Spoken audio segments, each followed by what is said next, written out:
जी student अस्सलाम वालेकुम। Last lecture में हमने मोड स्टार्ट किया था और अनग्रुप डेटा और डिस्क्रीट डेटा के बारे में हमने बात की थी और क्वेश्चन भी देखे थे। आज हम ग्रुप डेटा की बात करेंगे कि how to calculate mode from the group data. आपके सामने एक क्वेश्चन मैंने ऑलरेडी लिख दिया है। इसमें आवरली वेजेस दी गई हैं क्लासेस की शक्ल में और नीचे फ्रीक्वेंसी की शक्ल में नंबर ऑफ़ एम्प्लॉइज़ हैं। हम इस क्वेश्चन में मोड को कैलकुलेट करेंगे। तो आपको पता है कि क्वेश्चन को सबसे पहले हम कॉलम की शक्ल में लिखते हैं। तो आवरली वेजेस जो हैं हमारे, हम इन्हें कॉलम की शक्ल में लिख लेते हैं। Hourly wages 4 to 6, 6 to 8, 8 to 10, 10 to 12, 12 to 14 and 14 to 60। ठीक हो गया जी। अब इसके सामने फ्रीक्वेंसी जो है नंबर ऑफ एम्प्लॉइज़,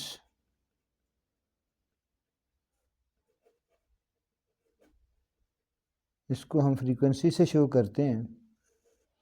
क्या है 13, then 111, 182, 105, 19 and 7।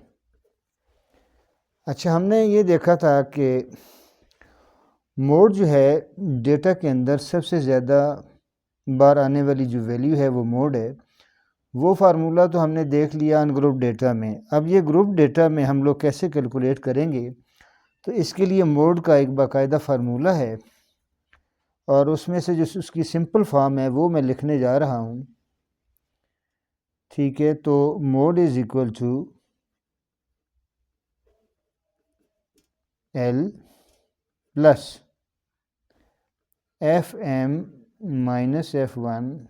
आपने घबराना नहीं है कि एफ एम एफ वन क्या है, मैं अभी सब कुछ क्लियर कर देता हूँ। Divided by 2fm minus F one minus F2 multiplied by H। अब इन सब की तफसील आप 1 by 1 सुनेंगे कि ये क्या है। L जो है लोअर क्लास बाउंड्री है हमारी मीडियन क्लास की, मैंने लफ्ज़ बोला सॉरी मॉडल क्लास की। अब वो क्लास जिसमें मोड पाया जाता है उसको मॉडल क्लास कहते हैं और उसकी निशानी क्या होती है, आपने फ्रीक्वेंसी में देखना है कि जो फ्रीक्वेंसी सबसे बड़ी है उस क्लास को आपने निशान लगा लेना है। तो 182 सबसे बड़ी है इन तमाम फ्रीक्वेंसीज़ में, तो इस क्लास को हम लोग ऐसे निशान लगा लेते हैं। ये हमारी मॉडल क्लास कहलाती है। ओके, लास्ट लेक्चर में हमने एक लफ्ज़ मॉडल क्लास यूज़ किया था और उसका स्पेलिंग मैंने MODEL गलती से लिख दिया, वो MODAL है, मॉडल से निकला है। ठीक है, तो अब ये देखें ये हमारी मॉडल क्लास है क्योंकि इसकी फ्रीक्वेंसी सबसे बड़ी है। मॉडल क्लास हमने इसलिए आइडेंटिफाई करनी है कि फार्मूले में हमारे पास जो कुछ भी दिया हुआ है वो सब हमने इसके या इसके सराउंडिंग से हमने कैलकुलेट करना है। अब फार्मूले में जितनी टर्मिनोलॉजी यूज़ हुई है अब सबको देखते हैं। ये हमारी आ गई मॉडल क्लास। तो अब एल क्या है कि इसी मॉडल क्लास की जो लोअर बाउंड्री है या लोअर लिमिट है वो हमारी एल की वैल्यू है, लिहाजा एल की वैल्यू क्या आ गई 8। उसके बाद है एफ एम। एफ एम है frequency of the model class. ये जो मॉडल क्लास हमने आइडेंटिफाई की है इसकी फ्रीक्वेंसी क्या है 182, एफ एम की बजाय 182 minus F one. F one इससे पिछली क्लास की फ्रीक्वेंसी, सिंपल फ्रीक्वेंसी, इससे पिछली फ्रीक्वेंसी कौन सी है 111, वो हमने एफ वन की वैल्यू रख लेनी है। ठीक हो गया। उसके बाद divided by 2 into F M. 2 into F M हमने पहले देख लिया क्या है 182 है। 2 into 182 minus F one. F one हमने पहले देख लिया 111 है।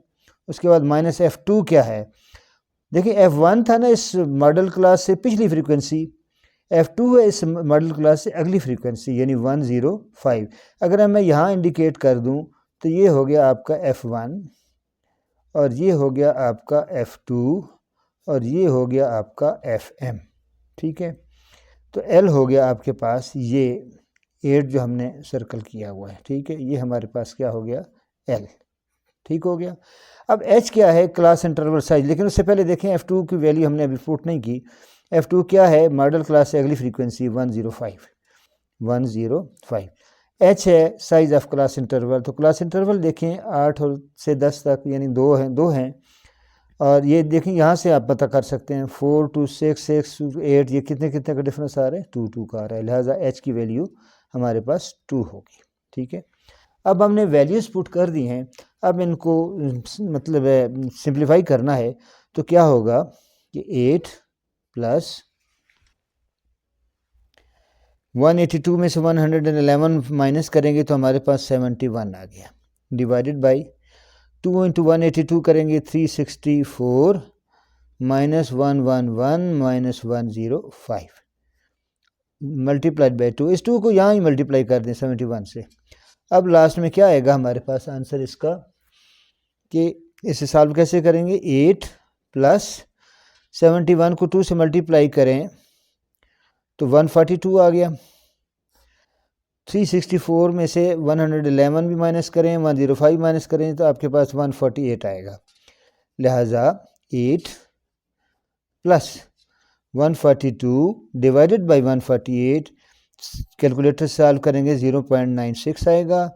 8 प्लस 0.96 जब ऐड करेंगे तो हमारे पास क्या सम, अब क्या आएगा इसका answer 8.96। So this is the mode. तो स्टूडेंट अब हमने मोड को कवर कर लिया। पिछले लेक्चर में अनग्रुप डेटा और डिस्क्रीट की बात की थी, यानी फ्रीक्वेंसी डिस्ट्रीब्यूशन की। इस क्वेश्चन के अंदर हमने ग्रुप डेटा की बात की है और उसको देखा है। इंशाल्लाह मैंने एक एक स्टेप क्लियर करने की कोशिश की है।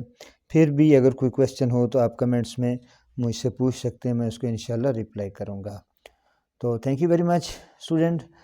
उम्मीद है लेक्चर पसंद आया होगा। लाइक करें, शेयर करें अपने दोस्तों को जो स्टैटिस्टिक्स के स्टूडेंट्स हैं, और सब्सक्राइब करें ताकि नेक्स्ट लेक्चर आप तक पहुंचता रहे। इंशाल्लाह जो मेजर ऑफ सेंट्रल टेंडेंसी का जो नेक्स्ट प्रोसीजर है या नेक्स्ट उसकी जो टाइप है, मीन मीडियन मोड हमने कवर कर लिया है। उसके बाद ज्योमेट्रिक मीन, हार्मोनिक मीन की बारी आएगी तो फिर उस पर बात करेंगे।